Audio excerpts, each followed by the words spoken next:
Hello guys, magre-repair ako ngayon ng blade ng condenser dahil malapit nang maputol.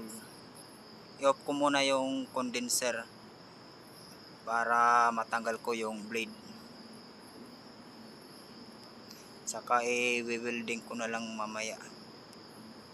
Kasi walang pamalit ng blade. Kailangan talagang i-welding. Weldingin na lang eh. Yan guys yung blade ng condenser namin. Para sa AHU papuntang plenum setter. Yan ang kanyang blade.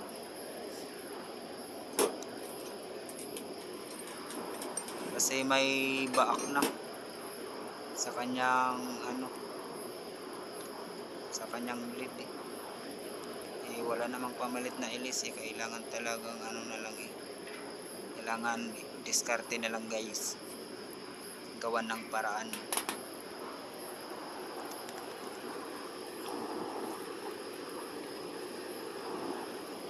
Yan guys yung condenser namin, bali apat yan guys, mayroong pa doon sa likod. Kakalasin ko lang yung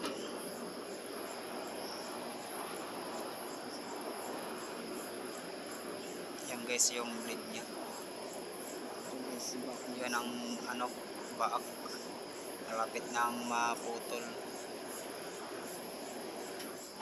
Saka yung gayon mga baak na guys.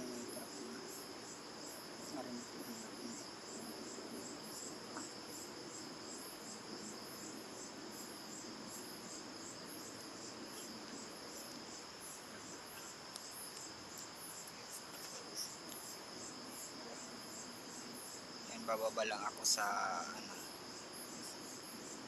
doon ko na lang sa motor pool i-welding kasi maganda yung welding machine doon kaysa din sa maintenance area.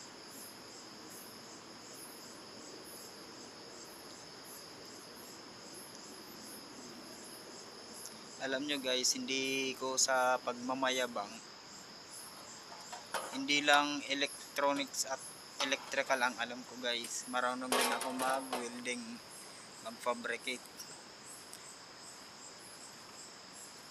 Yan guys, bago nyo i-welding guys, gagrinderin nyo muna kasi may pintura, may hirapan yan kapitan ng welding.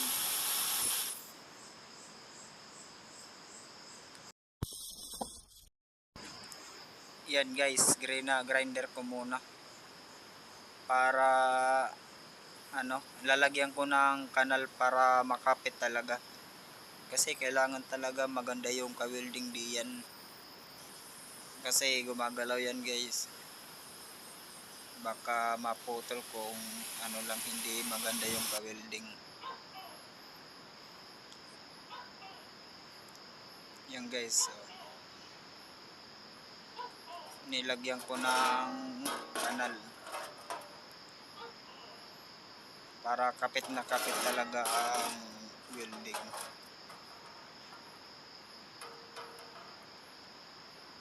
Dati guys, nagagawa ko ng mga upuan, mga bed frame, cabinet, mga grills, at saka mga bed frame. Yan ang dati kong sideline. Kung walang customer sa electronics guys, ako sa nagwe-welding ako guys, kung mayroong kukuha. Yan guys, pa spot lang guys kasi manipis yung natin, kasi kung i-running natin mabubutas yan, hindi pwedeng i-running. Spot lang tayo guys.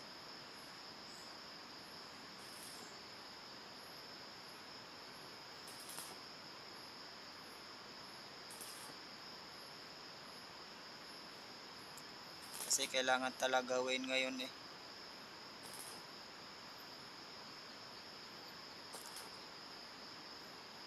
Kasi hindi lalamig doon sa plenum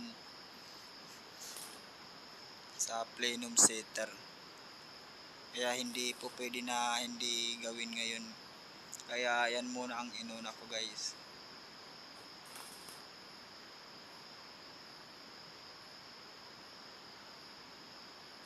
Kasi sa panggabi ako lang yung duty. Wala akong wala akong kasama sa gabi. Kaya napakahirap gumawa sa gabi.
Yan guys oh.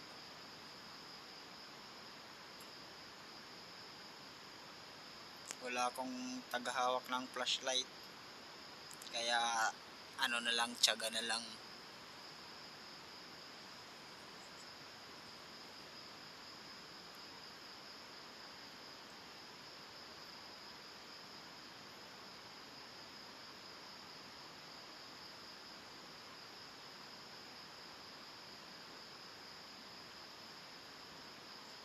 Yan guys, gagrinderin ko para para pantay yung kanyang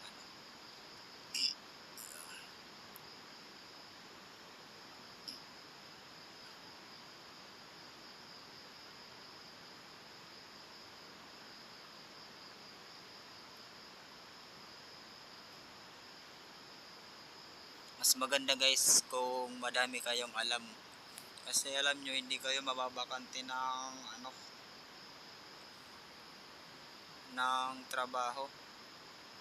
Nasa sayo na lang kung magtatrabaho kayo o hindi.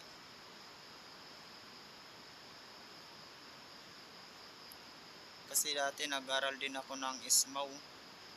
Yan ang una kong pinag-aralan yung sa ISMAW.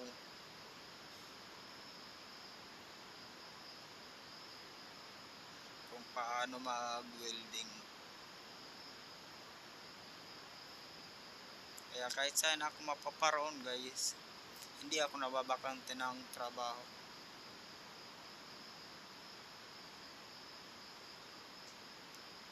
Dati rin ako guys nag-security.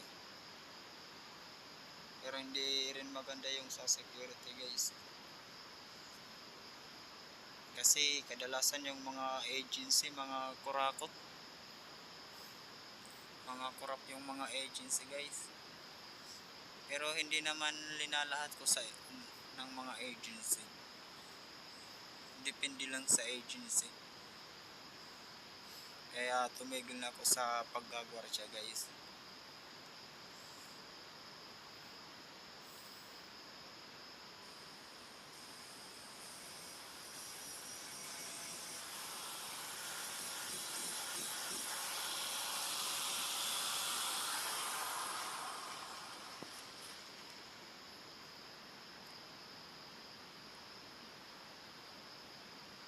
Yan guys.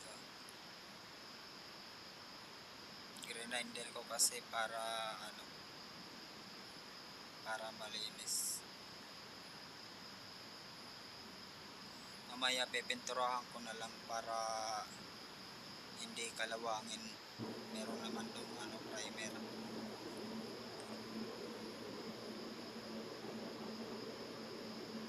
Guys, ang yung pintura.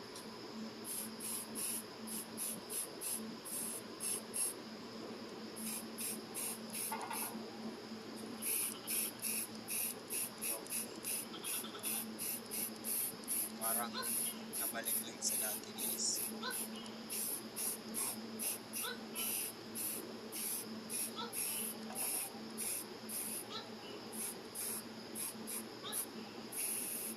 Din sa kumpanya namin, all around kasi kami din eh. Kailangan marunong ka mag-welding, marunong ka sa electrical, marunong ka sa electronics.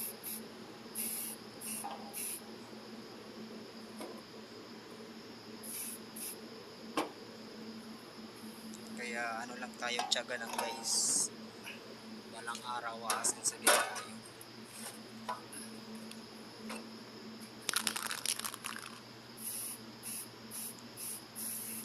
Yan guys. Pinipinturahan ko para bumalik sa normal.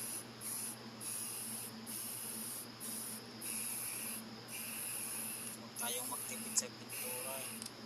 Mura lang naman yung pintura. Buhos natin lahat guys kung maaari, para hindi pasukan ng kalawang.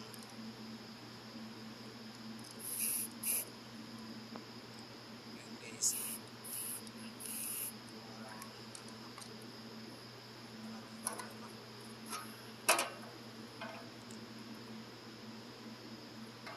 Wala kasing pamalit diyan, mahirap hanapin yun guys. Kaya ano na lang, repair na lang guys. Yun guys, ibabalik ko na yung yung LAC. Kasi tapos ko na gawin. Kaya saka hindi yun guys pwedeng patagalin kasi mag-a-alarm yun sa seater.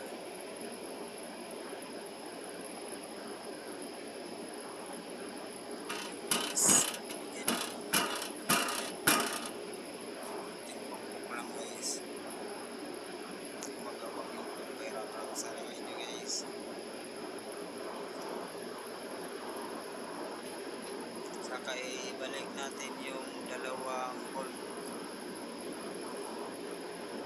para hindi lumipad yung LAC.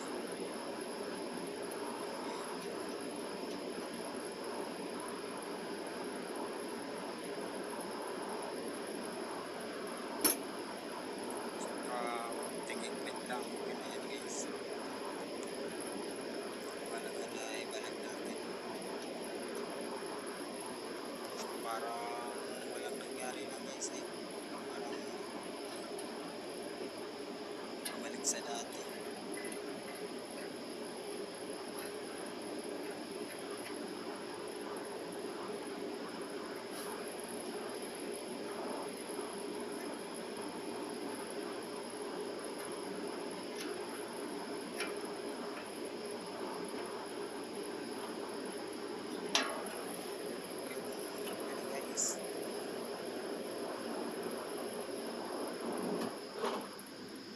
Back to normal na guys.